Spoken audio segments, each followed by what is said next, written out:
أجمعين أما بعد يا أيها الذين آمنوا اتقوا الله حق تقاته ولا تموتن إلا وأنتم مسلمون يا أيها الناس اتقوا ربكم الذي خلقكم من نفس واحدة وخلق منها زوجها وبث منهما رجالا كثيرا ونساء واتقوا الله الذي تساءلون به والأرحام إن الله كان عليكم رقيبا يا أيها الذين آمنوا اتقوا الله وقولوا قولا سديدا يصلح لكم أعمالكم ويغفر لكم ذنوبكم ومن يطع الله ورسوله فقد فاز فوزا عظيما فإن أصدق الحديث كتاب الله وخير الهدي هدي محمد صلى الله عليه وسلم وشر الأمور محدثاتها وكل محدثة بدعة وكل بدعة ضلالة وكل ضلالة في النار اللهم صل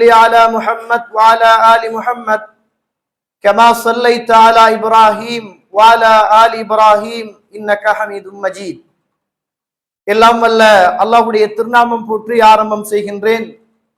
சலாத்தும் சலாமும் இறை தூதர் இறுதி தூதர் முஹம்மது ரசூலுல்லாஹ் ஸல்லல்லாஹு அலைஹி வஸல்லம் அவர்கள் மீதும் அவருடைய வாழ்க்கை வழிமுறைகளை இந்த உலகத்திலே பின்பற்றி வாழ்ந்த உத்தம சஹாபாக்கள், தொடர்ந்தவர்கள், துயர்ந்தவர்கள் இன்ஷா அல்லாஹ் கியாமத்துடைய நாள் வருகின்ற வரைக்கும் தூய்மையான இஸ்லாத்திலே வாழ்ந்து தூய்மையோடு மரணிக்க வேண்டும் என்ற நல்ல உள்ளங்கள் கொண்ட ஆண்கள், பெண்கள், வாலிபர்கள், வயோதிபர்கள், குறிப்பாக என்னையும் உங்களையும் ஈண்டெடுத்து எனக்கும் உங்களுக்கும் அறிவையும் அன்பையும் நேசத்தையும் பாசத்தையும் ஊட்டி வளர்த்து விட்டு இப்போது என்னையும் உங்களையும் விட்டு மறைந்து மண்ணறைகளிலே வாழ்ந்து கொண்டிருக்கின்ற என்னையும் உங்களையும் பெற்றெடுத்த தாயும் தந்தையும், இந்த மண்ணுக்கு மேலே வாழ்ந்து கொண்டிருக்கின்ற என்னையும் உங்களையும் பெற்றெடுத்த தாயும் தந்தையும் மீதும் அல்லாஹ்வுடைய அருளும் அன்பும் பாவ மன்னிப்பும் நரகத்தின் விடுதலையும் என்றென்றும் உண்டாக வேண்டும் என்ற இனிய பிரார்த்தனையோடு ஆரம்பம் செய்கின்றேன். கண்ணியத்திற்கும் பெருமதிப்புக்கும் உரிய இஸ்லாமிய சகோதரர்களே, வாலிபர்களே, அல்லாஹ்வுடைய நல்லடியார்களே, நானும் நீங்களும் தனிமை, கூட்டம், குடும்பம் எதுவாக இருந்தாலும் என்னையும் உங்களையும் படைத்து என்னுடைய உள்ளத்திலும் உங்களுடைய உள்ளத்திலும் மறைத்து வைத்திருக்கிற அத்துணையையும் மறைந்து கொண்டு அவதானித்து கொண்டு கேட்டுக்கொண்டு பார்த்து கொண்டிருக்கின்ற அந்த படைத்த ரப்புல் ஆலமீனை எல்லா சந்தர்ப்பத்திலும் பயந்து நடந்து கொள்ளுமாறு முதலில் அடியனுக்கும் அடுத்ததாக தாங்களுக்கும் அல்லாஹ்வுடைய தூதர் இந்த மானிட சமூகத்துக்கு தன்னுடைய ஒவ்வொரு சொற்பொழிவின் போதும் ஞாபகமூட்டிய அந்த செய்தியை எனக்கும் உங்களுக்கும் ஞாபகமூட்டியவனாய் ஆரம்பம் செய்கின்றேன்.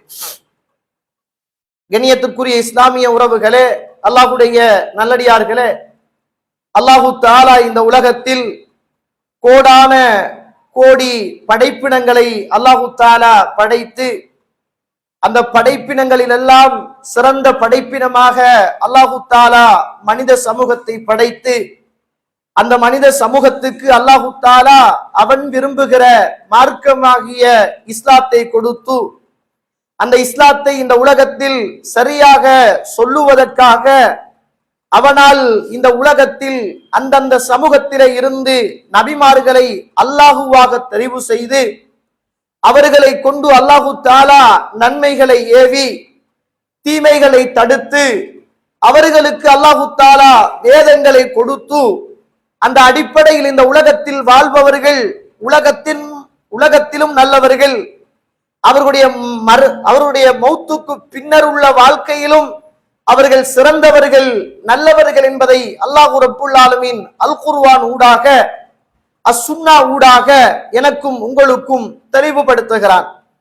இந்த உலகத்தில் ஒரு மனிதன் எதை இழந்தாலும் அவனுடைய வாழ்க்கையில் இந்த பெருமதியான இந்த இஸ்லாம் என்று சொல்லுகிற அல்லது இந்த ஏகத்துவம் என்று சொல்லுகிற ஒரு மார்க்கத்தை அவன் எந்த சந்தர்ப்பத்திலும் இழந்துவிடக் கூடாது. உலகம் அவனை அடையலாம், அடையாமல் போகலாம்.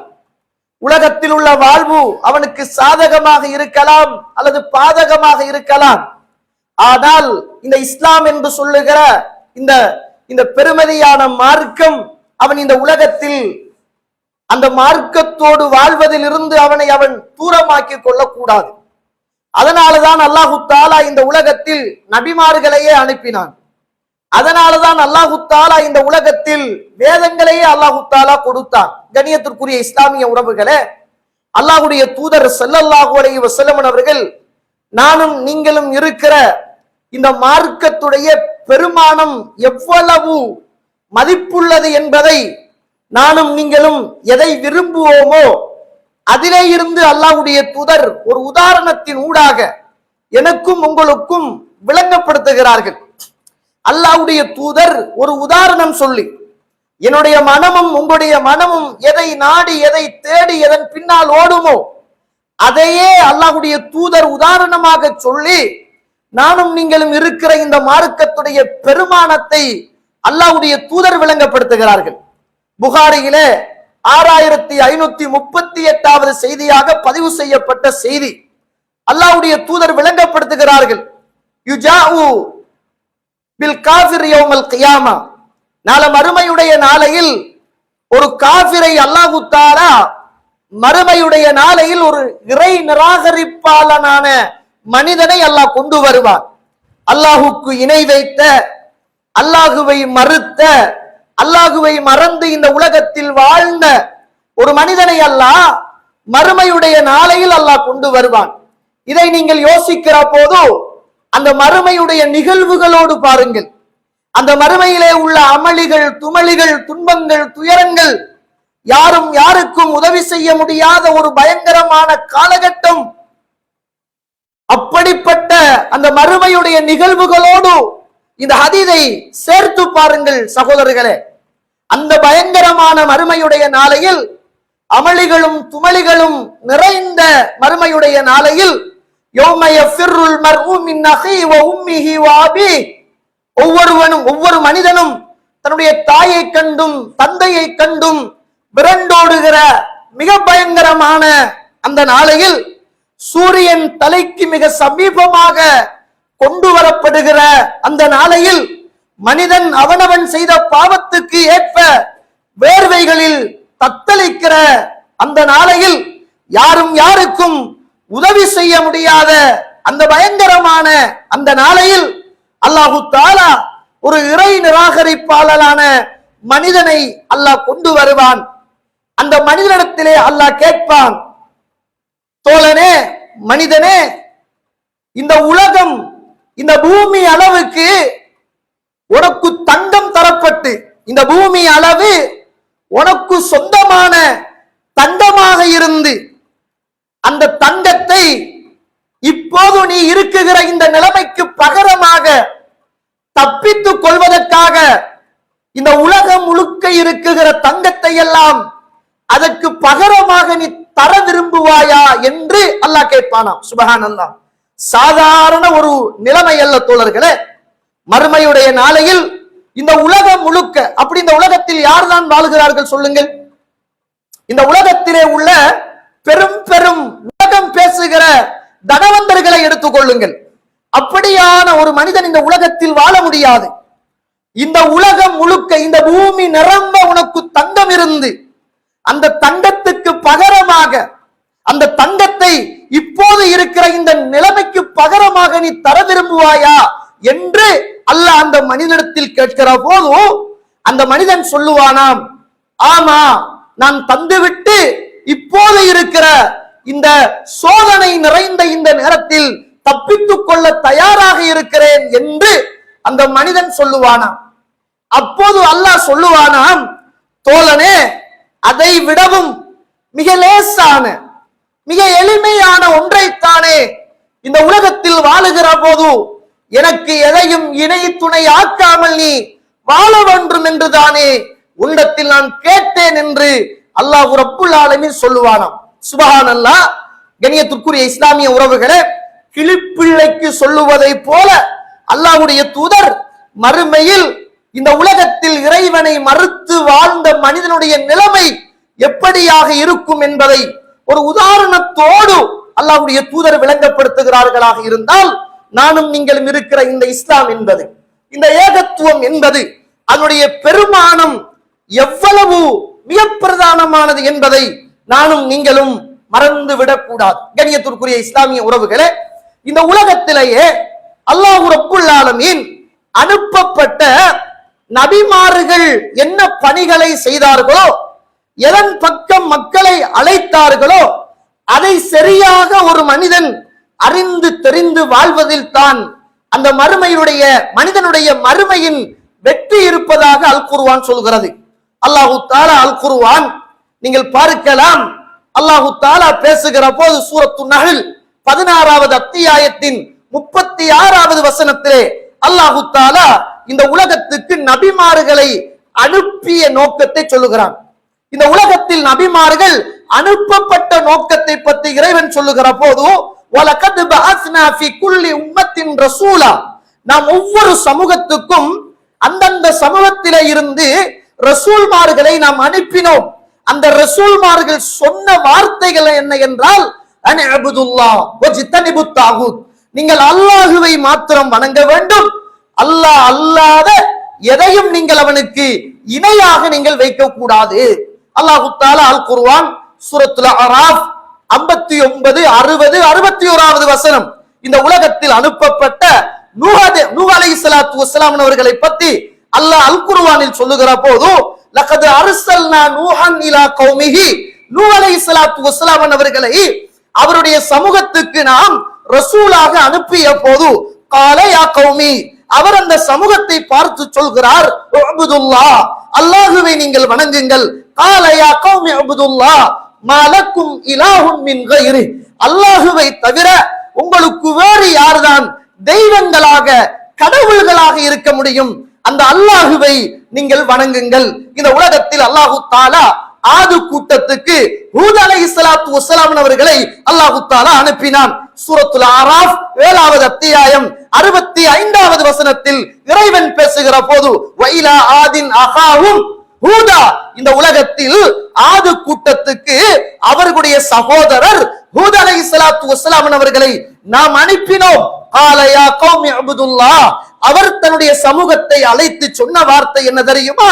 அல்லாஹுவை நீங்கள் வணங்குங்கள். மா லக்கும் மின் இலாஹின் கைரு, அல்லாஹுவை தவிர உங்களுக்கு வேறு யார்தான் கடவுளாக அல்லாஹ்வாக இருக்க முடியும் என்றுதான் கேட்டார். இந்த உலகத்தில் அல்லாஹு தஆலா சாலிஹ் அலைஹிஸ்ஸலாத்து வஸ்ஸலாம் அவர்களை அனுப்பினான். சமூது கூட்டத்துக்கு சாலிஹ் அலைஹிஸ்ஸலாத்து வஸ்ஸலாம் அவர்களை அல்லாஹு தஆலா அனுப்பினான். சூரத்துல் அராஃப் 7வது அத்தியாயம் 73வது வசனம், வைலா சமூத அகாஹும் சாலிஹா, சாலிஹ் அலைஹிஸ்ஸலாத்து வஸ்ஸலாம் அவர்களை சமூது கூட்டத்துக்கு நாம் அனுப்பிய போது அந்த சமூது கூட்டத்தை பார்த்து சாலிஹ் அலைஹிஸ்ஸலாத்து வஸ்ஸலாம் கால யா கௌமி உஅ்புதுல்லாஹ், ஏ சமூகமே அல்லாஹ்வை நீங்கள் வணங்குங்கள், அல்லாஹ்வை தவிர உங்களுக்கு வேறு யாரு தெய்வங்களாக இருக்க முடியும்? அல்லாஹு தஆலா மதியன் வாசிகளுக்கு ஷுஐப் அலைஹிஸ்ஸலாத்து வஸ்ஸலாம் அவர்களை நபியாக அனுப்பினான். அந்த நேரத்தில் ஷுஐப் அலைஹிஸ்ஸலாத்து வஸ்ஸலாம் அவர்கள் அந்த சமூகத்தை பார்த்து சூரத்துல் ஆராஃப் 7வது அத்தியாயம் 85வது வசனம் அந்த சமூகத்தை பார்த்து, கால யா கௌமி, என்னுடைய சமூகமே அல்லாஹ்வை வணங்குங்கள், அவனை தவிர வேறு யார் உங்களுக்கு கடவுளாக இருக்க முடியும்? இந்த உலகத்தில் அத்துணை நபிமார்களும், அத்துணை 1,00,000க்கு மேற்பட்ட நபிமார்கள் எல்லாம் வந்து இந்த உலகத்தில் செய்த பிரச்சாரம் என்ன தெரியுமா? அல்லாஹுவை மட்டும் நீங்கள் வணங்குங்கள், அவனுக்கு எதையும் நீங்கள் இணையாக துணையாக நீங்கள் வைக்காதீர்கள். இந்த மார்க்கம் எதில இருக்கிறது என்றால் அல்லாஹுவை வணங்குவதிலும் அல்லாஹ்வுடைய தூதரை பின்பற்றுவதிலும் தான் இந்த மார்க்கத்துடைய வெற்றியே இருக்கிறது என்பதை அல் குர்ஆனும் சுன்னாவும் எனக்கும் உங்களுக்கும் சொல்லித் தருகிறது. இந்த மார்க்கத்தை அடைந்து கொள்வதற்காக இந்த லா இலாஹ இல்லல்லாஹ் என்று சொல்லுகிற இந்த வார்த்தையுடைய பெருமானத்தை உணர்ந்த நபித்தோழர்கள் அதற்காக வேண்டிய உயிரை இழந்தார்கள், அதற்காக வேண்டிய உடைமைகளை இழந்தார்கள், அதற்காக வேண்டிய பொருளாதாரத்தை இழந்தார்கள், அதற்காக வேண்டிய மனைவி பிள்ளைகளை இழந்தார்கள், அதற்காக வேண்டிய யுத்தகலத்தில் தந்தைமார்களை கொண்டார்கள், அதற்காக வேண்டிய தனக்கு பிறந்த பிள்ளைகளை இந்த உலகத்தில் கொண்டு குவித்தார்கள், அதற்காக வேண்டிய நீ வேண்டாம் என்னுடைய மனைவி அல்ல என்று தலாக் சொன்னார்கள், அதற்காக வேண்டிய தான் பிறந்த மண்களை எல்லாம் விட்டு விட்டு அல்லாஹ்வுடைய தூதரோடு ஒட்டி கொண்டார்கள். இந்த மார்க்கத்துக்காக மட்டும்தான் தோழர்கள், இந்த மார்க்கத்துக்காக. ஏனென்றால் அந்த மார்க்கத்துடைய பெருமானம் என்ன என்பதை அவர்கள் உணர்ந்திருந்தார்கள். ஆனா நம்ம காலத்துக்கு உணர்றோம், காலத்துக்கு விட்டுறோம். சில சீசனுக்கு அந்த மார்க்க நமக்கு உறுதியாக இருக்கிறது, சில காலங்கள் அப்படியே உறுதியற்ற தன்மையில் மாறி போகிறது. நிறைய பேரை பார்த்த ஒரு காலத்துல இருந்துச்சு, நம்மட மார்க்க பற்றெல்லாம் மார்க்க பிரச்சாரங்கள் எல்லாம் சுபஹானல்லாஹ் எங்கேயோ இருந்துச்சு. நம்ம இருக்கிற பள்ளிவாசல்ல நடந்த மார்க்க நிகழ்ச்சி, நம்ம இருக்குகிற நம்ம நினைத்த ஏரியாக்கள்ல நடந்த மார்க்க நிகழ்ச்சிகளை யோசிச்சு பாருங்க. அந்நேரம் நம்ம எல்லாம் ஒரு பயான் பண்ணி போட்டு வார நேரம் இந்த மார்க்கத்தை படிக்கிற ஆசையுடைய உச்சகட்டம் சின்ன சின்ன நூல்கள், மாதாந்த சஞ்சிகைகள், சீடிகள், அப்படியே ஹொத்துபாவை முடிச்சிட்டு ஒரு இஜ்திமாவை முடிச்சிட்டு அப்படியே நாங்க பள்ளியை விட்டு போனா நாங்க யாருக்காவது ஒரு பயான வாங்கி கொடுப்போம், அல்லது அதை வாங்கி நாங்க கேட்போம், அல்லது ஏதாவது ஒரு சஞ்சிகைகளை வாசிப்போம். எங்களுடைய ஈமானும் எங்களுடைய இபாதத்தும் மார்க்க பணிகளோடு சேர்ந்தே பயணித்தது. அந்த காலத்துல எங்களுக்கு நிறைய பொருளாதாரம் இருக்கல்ல, பெருசா வீடு வாசல் இருக்கல்ல, பெருசா வாகன வசதி இருக்கல்ல. எங்களுக்கெல்லாம் தெரிஞ்சது இணை வைக்க கூடாது, விதத்து செய்யக்கூடாது, அதற்காக நாங்கள் எதையும் இழக்கலாம் என்ற ஒரு ஈமானிய போராட்டம் உள்ளத்தில் ஆழமாக இருந்தது.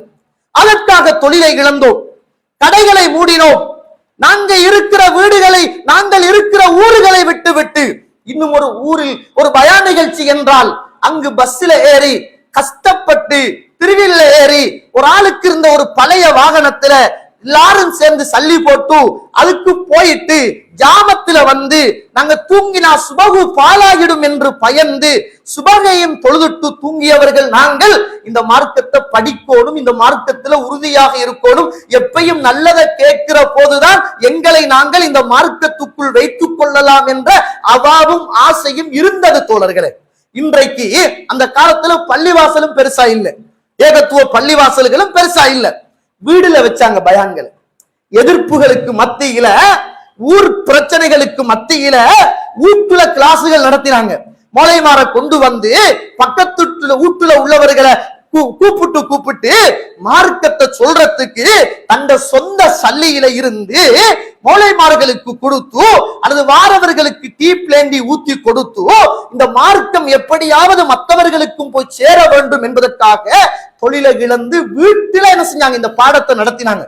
அந்த நேரத்துல நம்ம தொழுகையில உறுதியான மக்களாக இருந்தோம், குறைய வருமானம் நிறைய மார்க்கத்துக்கு செலவழித்தோம். பெருசா வீடு வாசல் இருக்கல்ல, பெரிய வாகன வசதி இருக்கல்ல, பெரிய பள்ளிவாசல் நம்ம கிட்ட இருக்க இல்ல. அந்த நாளையில இருந்தது நமக்கிட்ட கொள்கை தெளிவு இருந்துச்சு, அகீதா பத்திய சரியான ஒரு அறிவு இருந்துச்சு, மார்க்கத்துல உறுதியாக இருக்கணும் என்ற எண்ணம் இருந்துச்சு, மார்க்கத்துக்கு தியாகம் செய்ய வேண்டும் என்ற ஒரு உணர்வு இருந்துச்சு. அப்ப நம்ம கிடைக்கிறத அல்லாஹுக்காக வேண்டி தியாகம் செய்தோம். அப்ப நிறைய துவா கேட்டோம் அல்லாஹ் கிட்ட.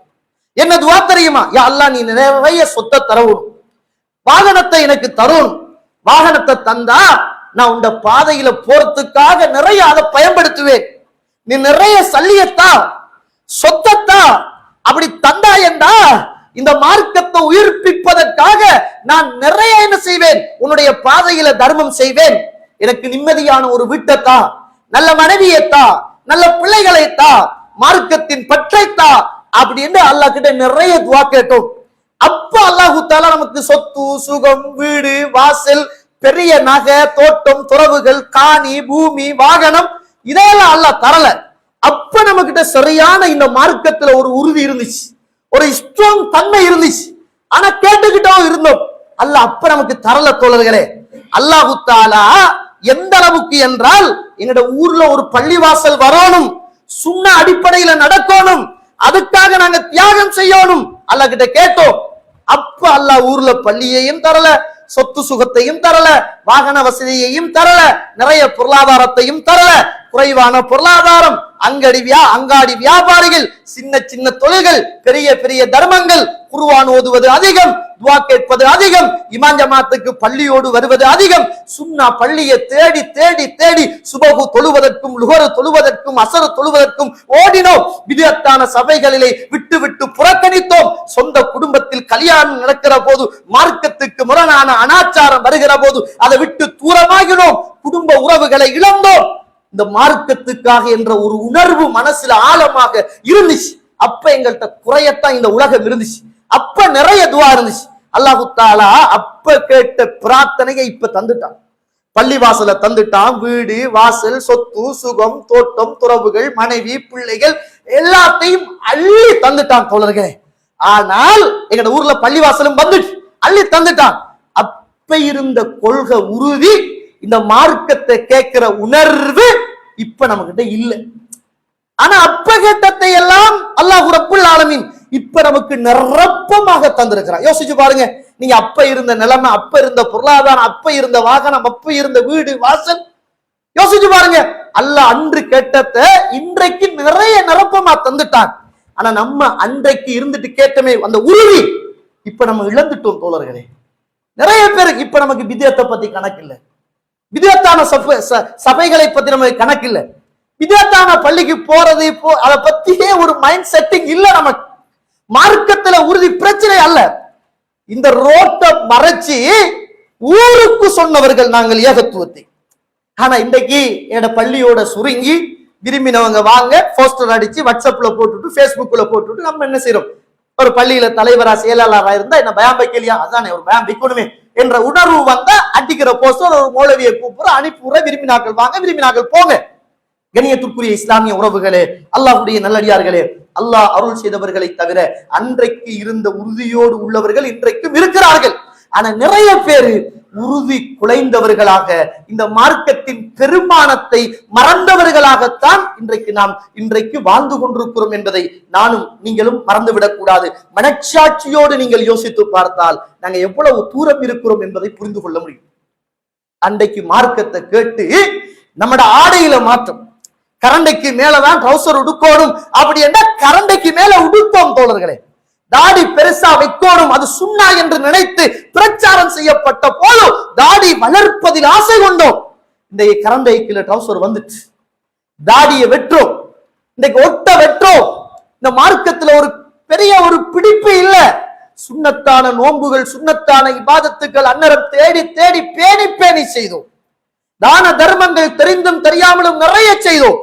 இன்றைக்கு எவனாவது வந்து சலாம் சொன்னா கூட மனசுல பாரமா இருக்குது, கேட்கத்தான் வாரோனோ என்று எண்ண தோன்றுகிற அளவுக்குத்தான் அல்லாஹ் தந்த சொத்திலே அல்லாஹுக்காக வேண்டி கொடுப்பது என்பது நிறைய நம்மட உள்ளத்துல ஒரு கஷ்டமான ஒரு காரியம். ஒன்றை மாத்திரம் புரிந்து கொள்ளுங்கள் உறவுகளே, இந்த சமூகத்துக்கு நன்மைகள் மாத்திரம் சொல்லப்படுகிற போது இந்த சமூகத்தில் எந்த பிரச்சனைகளும் எதிர்ப்புகளும் வரமாட்டாது. தொழுங்கள், நோன்பு பிடியுங்கள், ஜக்காத்து கொடுவுங்கள், ஹஜ் செய்யுங்கள் என்று நன்மைகளை மாத்திரம் இந்த சமூகத்துக்கு பிரச்சாரம் செய்கிற போது எந்த பிரச்சனையும் இந்த சமூகத்தில் வராது. எல்லோரும் அரவணைத்துக் கொள்வார்கள், எங்களை அழைப்பார்கள், அவருடைய மேடைகளிலே ஏற்றுவார்கள், எல்லா பங்கனுக்கும் எங்களை கூப்பிடுவார்கள், மாலை போடுவார்கள், எங்களை சீஃப் கெஸ்டாக அவர்கள் அழைத்துக் கொள்வார்கள், கை குலாகுவார்கள். இந்த சமூகத்தில் தீமை எப்போது தடுக்கப்படுகிறதோ அன்றுதான் தோழர்களே பிரச்சனை வரும். அதனாலதான் அல்லாஹ் தஆலா அல் குர்ஆன் சூரத்துல் ஆல இம்ரான் 3வது அத்தியாயம் 110, 11, 12வது வசனம், குன்தும் கைர உம்மத்தின் உஹ்ரிஜத் லின்னாஸ் தஅமுருன பில் மஅரூஃப் வ தன்ஹவுன அனில் முன்கர். வெளியாக்கப்பட்ட சமூகத்திலே சிறந்த சமூகம் நீங்கள். ஏன் தெரியுமா? தஅமுருன பில் மஅரூஃப், நன்மையை ஏவுகிறீர்கள். அது மாத்திரமல்ல, வ தன்ஹவுன அனில் முன்கர், தொழுங்க, எல்லா பள்ளியிலையும் தொழுங்க என்றால் எந்த பிரச்சனையும் வராது. எந்த பள்ளியிலையெல்லாம் கபறுகள் கட்டப்பட்டு வடக்கு ஸ்தலங்களாக அந்த கபறுகள் ஆக்கப்படுகிறதோ அந்த பள்ளியில் தொழாதங்க என்று பிரச்சாரம் செய்யுங்க. அப்பதான் நமக்கு இந்த சமூகத்துல உள்ளவங்க பார்த்து தேவையா இவனுக்கு, அப்பதான் ஏச ஆரம்பிப்பாங்க, அப்பதான் அடிக்க ஆரம்பிப்பாங்க, அப்பதான் நம்மளை இந்த சமூகத்துல ஒரு ஃபித்னா காரணாக அடையாளப்படுத்துவாங்க. இத நம்ம பேசினா நம்மட ஆட்களை இவர்கள் தீவிரவாத சிந்தனை உள்ளவர்கள் என்று நம்மளை காட்டிக் கொடுக்கவும் எத்தனிப்பார்கள் என்பதில் எந்த விதமான சந்தேகமும் இல்லை தோழர்களே. என்றைக்கு இந்த சமூகம் சிறந்த சமூகமாக இருக்கும், தஅமுருன பில் மஅரூஃப் வ தன்ஹவுன அனில் முன்கர், நன்மையை ஏவி தீமை தடுக்கப்படுகிற போதுதான் இந்த சமூகம் சிறந்த சமூகமாக இருக்கும் என்பதை அல்லாஹ் சொல்றான். இன்றைக்கு நிறைய பேரு நம்ம நன்மையை சொல்ற ஆக்களாவே போயிட்டோம். அன்னரம் பேசப்படுவதை போல இந்த காலங்களில் ஷிர்க்குகள் பேசப்படுவது இல்லை தோழர்களே. அன்னரம் சீதனம் சம்பந்தமாக பேசப்படுவதை போல இப்போது சீதனங்கள் பேசப்படுவது இல்லை தோழர்களே. அன்னரம் பிதுஅத்துக்கள் பேசப்படுவதை போல இப்போது பிதுஅத்துக்கள் பேசப்படுவது இல்லை தோழர்களே. அல்லாஹ் அருள் செய்த ஒரு சில மிம்பர்களை தவிர இன்றைக்கு எல்லாரும் நன்மையை ஏவுவதில் நாங்கள் எல்லாரும் ஒன்றுபட்டவர்களாக இருக்கிறோம். இந்த சமூகத்தில உள்ள பாவங்களை தடை செய்வதில், தடுப்பதில் சிறந்த சமூகமாக மாற மறந்து போய் இருக்கிறோம் என்பதுதான் வேதனையான ஒரு காலகட்டத்தில் நானும் நீங்களும் வாழ்ந்து கொண்டிருக்கிறோம் என்பதை மறந்துவிடக் கூடாது. இந்த சமூகத்தில் நன்மை ஏவுகிற போது பிரச்சனையே வராது தோழர்களே. தீமை எப்போது தடுக்கப்படுமோ அன்றுதான் இந்த சமூகத்தில் பிரச்சனைகள் வரும் என்பதை நானும் நீங்களும் மறந்துவிடக் கூடாது. நன்மைகள் மாத்திரம் இந்த சமூகத்தில் அன்றிலிருந்து இன்று வரைக்கும் நாம் ஏவிக்கொண்டிருந்திருந்தால் இந்த பள்ளிவாசல் நமக்கு தேவையில்லை தோழர்களே. இது போன்று ஊர்களிலே உள்ள ஏகத்துவ பள்ளிவாசல்கள் தேவை அல்ல. அவங்க செய்யற வேலையை அவங்க செய்வாங்க, நாங்க செய்யற வேலையை நாங்க செஞ்சுட்டு போயிருக்கலாம். ஆனா இன்றைக்கு எல்லாரும் சமாளிப்பு என்று சொல்லுகிற ஒரு பெரிய ஒரு சாம்ராஜ்யத்தை இன்றைக்கு சமூகத்துல அப்படியே சமூகத்தில் அப்படியே விதைச்சிட்டு வார ஒரு காலகட்டத்தில் நானும் நீங்களும் வாழ்ந்து கொண்டிருக்கிறோம். அல்லாஹ் அருள் செய்தவர்களை தவிர. கண்ணியத்துக்குரிய இஸ்லாமிய உறவுகளே, இந்த லா இலாஹ இல்லல்லாஹ் என்ற வார்த்தைக்காக இந்த உலகத்துல வாழ்ந்த அபூதர் அல் கிஃபாரி ரலியல்லாஹு அன்ஹு அவர்கள் புகாரியில 3522வது செய்தி, புகாரியில பதிவு செய்யப்பட்ட செய்தி. ஆரம்பமாக ரசூலுல்லாஹ் ஸல்லல்லாஹு அலைஹி வஸல்லம் மக்காவில் வந்து பிரச்சாரம் செய்கிறார் என்ற செய்தியை கேள்விப்பட்டவுடன் அவர் உறவுக்காரர், அவர் அண்ணன் தம்பியை அழைச்சி, இங்க வாங்க, மக்காவுக்கு போங்க வாப்பா, மக்காவுல ஒரு மனிதர் வந்திருக்கிறாராம், ஏதோ ஒரு வித்தியாசமான செய்தி சொல்கிறாராம், என்ன அந்த செய்தி என்று கேட்டு வந்து என்னிடத்தில் சொல்லுங்கள் அப்படின்னு ஆள் அனுப்பினாங்க. அவர் போறார், அவர் சகோதரர் போறார், போய் பார்த்துட்டு வாரார். வந்து அபூதர் அல் கிஃபாரி இடத்தில் சொல்கிறார், ஆமா அவர் ஏதோ ஒரு செய்தியை, புதிய செய்தியை சொல்றாரு, அந்த சமூகத்திட்ட அல்லாஹுவை மாத்திரம் வணங்க வேண்டும் என்று பிரச்சாரம் செய்கிறார் என்ற செய்திகள் அந்த சமூகத்தில் சொல்லப்படுகிறது. கண்ணியத்திற்குரிய இஸ்லாமிய உறவுகளே, அந்த செய்தியை சொல்லி கேட்ட உடனே அவர் சொல்றார், எனக்கு அதுல திருப்தி இல்லை, நான் போயிட்டு வாரேன் என்பதை என்ன செய்கிறார், அவராக நினைத்து மக்கமா நகரத்துக்கு அபூதர் அல் கிஃபாரி போகிறார். கண்ணியத்திற்குரிய இஸ்லாமிய உறவுகளே, மக்காவுக்கு போறார், கஅபாவிலே இருக்கிறார். எதற்காக? லா இலாஹ இல்லல்லாஹ் என்ற இந்த வார்த்தைக்காக.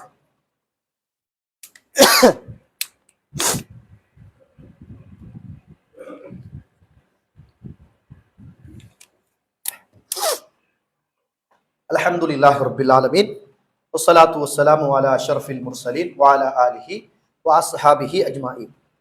எதற்காக? இந்த லா இலாஹ இல்லல்லாஹ் என்ற ஒரே ஒரு வார்த்தைக்காக வந்த செய்தி தனக்கு போதாது என்று நினைத்து மக்கா நகரத்துக்கு போகிறார். மக்காவுல நிக்கிறார்.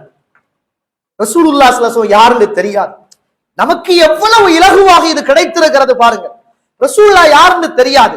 மக்காவுல இருக்கிற நேரம் அலி அவர்கள் வராங்க.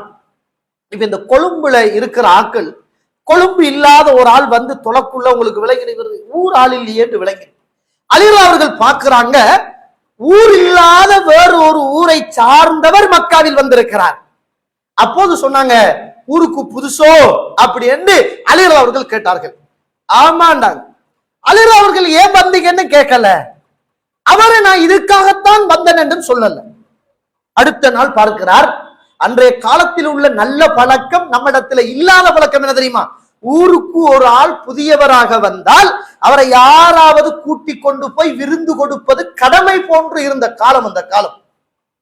நம்மட வாப்பட காலத்துல எப்பயாவது திடீர்னு விருந்தாளிகள் வருவாங்க, தொழுதுட்டு வருவாங்க, பள்ளியில் ஒரு ஆள் இருப்பார், அவங்களுக்கு சொல்லுவாங்க முசாபர் தான், முசாபர்ன்னு சொல்லுவாங்க, பயணிதான். அதை எங்க எப்படி சொல்லுவாங்கன்னா, முசாபர் ஒரு ஆள் வந்திருக்கிறாருன்னு சொல்லுவாங்க.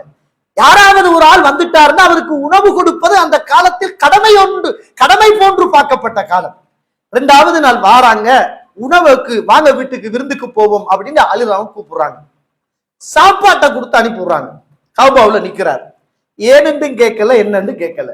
அலிரா அவர்கள் இந்த ஊருக்கு வந்த காரணம் என்ன என்று கேட்கறதுக்கு பதிலாக அபூதர் அவர்களை பார்த்து சொல்றாங்க, நீங்க யாரையோ தேடுற மாதிரி இருக்கிறதே, நீங்க யாரையோ தேடுற மாதிரி இருக்கிறதே.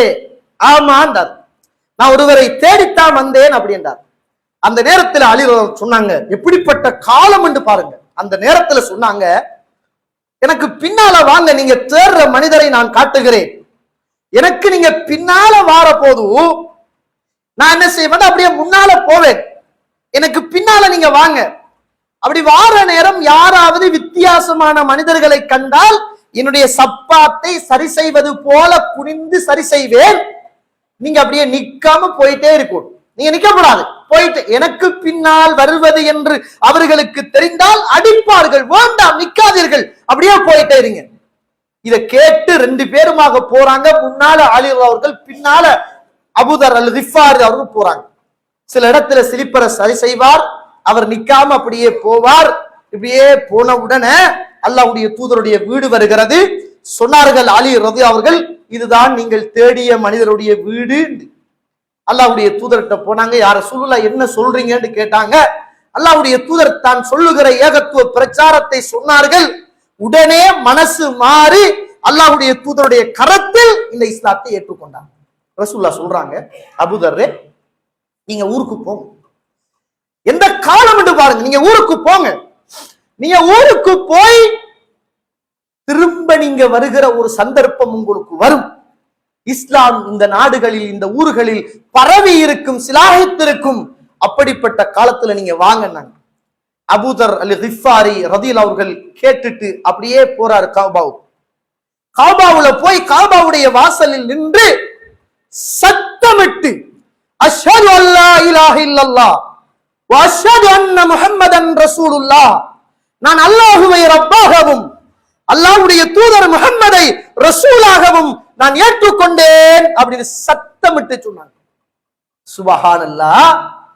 அந்த நேரத்தில் கூடியிருந்த இறை நிராகரிப்பாளர்கள் எல்லாம் சொன்னாங்க, அடிங்கள், இதோ மதம் மாறி அந்த மனுஷனுக்கு அடிங்க அப்படின்னாங்க. எல்லாரும் சேர்ந்து அடிக்கிறாங்க. அவர் சொல்றார், ஒரு சிலைக்கு சிவப்பு சாயம் பூசப்பட்டால் எப்படி இருக்குமோ அது போன்று நான் சிவப்பு சாயம் பூசப்பட்ட சிலை போன்று நான் இருந்தேன். எல்லாரும் வந்து அடித்தாங்க. மயக்கமிட்டு கீழே விழுந்தேன். அப்பாஸ் அவர்கள் ஓடி வந்து மேலே விழுந்து அந்த அடிகள் எல்லாம் அவருடைய முதுகில் விழுகிற போது, ஏய் யாருக்கிட்ட அடிக்கிறீங்க? அவர் எந்த நாடு, எந்த ஊர் தெரியுமா? நீங்கள் எல்லாம் வியாபாரத்துக்கு போகிற போது அந்த கிஃபாரி கோத்திரத்தை தாண்டித்தான் போக வேண்டும் என்று சொல்லி அவர் அந்த இடத்துல இருந்து காப்பாத்தி விட்டாங்க. காப்பாத்தி விட்டா போக வேண்டியதுதானே, விடாது தோழர்களே. ஹலாவத்துல் ஈமான் இருக்கு தானே. இந்த மார்க்கம் ஒரு மனுஷன் உள்ளத்துல சரியாக பட்டுட்டும் என்றால் அது விடாது. 2வது நாள் அதே காபாவுல அதே மாதிரி லா இலாஹ இல்லல்லாஹ் முஹம்மதுன் ரசூலுல்லாஹ் என்ற வார்த்தையை சத்தமிட்டு சொல்கிறார். கூடி நின்ற அத்துணை மக்களும் அடிங்க இந்த மதம் மாறிய மனிதனுக்கு என்று சொல்கிறார்கள். அத்துணை பேரும் அடிக்கிறார்கள். எப்படி முதலாவது நாள் ஒரு சிலைக்கு ஒரு சிவப்பு சாயம் பூசப்பட்டதை போல காட்சி அளிக்குமோ அதே போன்று என்ன செய்தார், காட்சி அளிக்கப்பட்டார். அப்பாஸ் அவர்கள் ஓடி வந்து விழுந்து அதே போன்று என்ன செய்தார்கள், காப்பாற்றினார்கள் என்பதை புகாரியிலே பார்க்கிறோம். எதற்காக தோழர்களே? எதற்காக? இந்த கீமத், இந்த லா இலாஹ இல்லல்லாஹ்வுடைய பெருமதி, அதுதான் சுவர்க்கம் என்பது.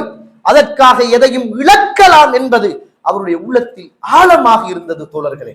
ஆனா இன்றைக்கு, அன்றைக்கு இருந்த அந்த உறுதிகள் எல்லாம் இன்றைக்கு அப்படியே கொஞ்சம் கொஞ்சமாக குறைந்து, இன்றைக்கு நிறைய பேர் கொஞ்சம் அப்படி ஆடி அசைஞ்சு, பொதுமக்கள் சில நேரங்களில் உறுதியாக இருந்தாலும் அல்லாஹ் அருள் செய்தவர்களை தவிர இன்றைக்கு சில நமக்கு அந்த காலத்தில் மார்க்கத்தை சொல்லி தந்தவர்கள் கூட வழுகி போகிறார்களோ என்று யோசிக்கிற அளவுக்கு இன்றைய காலம் மாறிக்கொண்டிருக்கிறது. யாரும் யாருக்கும் உதவி செய்ய முடியாத அந்த மறுமையுடைய நாளையில் எனக்கும் உங்களுக்கும் அல்லாஹு தாலா சுவர்க்கத்தை தீர்மானிப்பது இந்த ஈமான், இந்த இஸ்லாம், இந்த லா இலாஹ இல்லல்லாஹ் என்ற இந்த வெகுமதியை கொண்டுதான் என்பதை புரிந்து கொண்டு நானும் நீங்களும் இந்த மார்க்கத்துக்காக வாழ்ந்து, இந்த மார்க்கத்துக்காக தியாகம் செய்து, இந்த மார்க்கத்தில் உறுதி வரைக்கும் இறுதியோடு இருந்து மரணிக்கிற நல்ல பாக்கியத்தை அல்லாஹ் ரப்புல் ஆலமீன் தந்து, மௌத்து வரைக்கும் இதே பிரச்சாரத்தில் இதே உறுதியோடு இருக்கக்கூடிய நல்ல பாக்கியத்தை அல்லாஹ் எனக்கும் உங்களுக்கும் தந்து அருள் புரிவானாக. வ ஆகிரு தஅவானா அனில் ஹம்துலில்லாஹி ரப்பில் ஆலமீன்.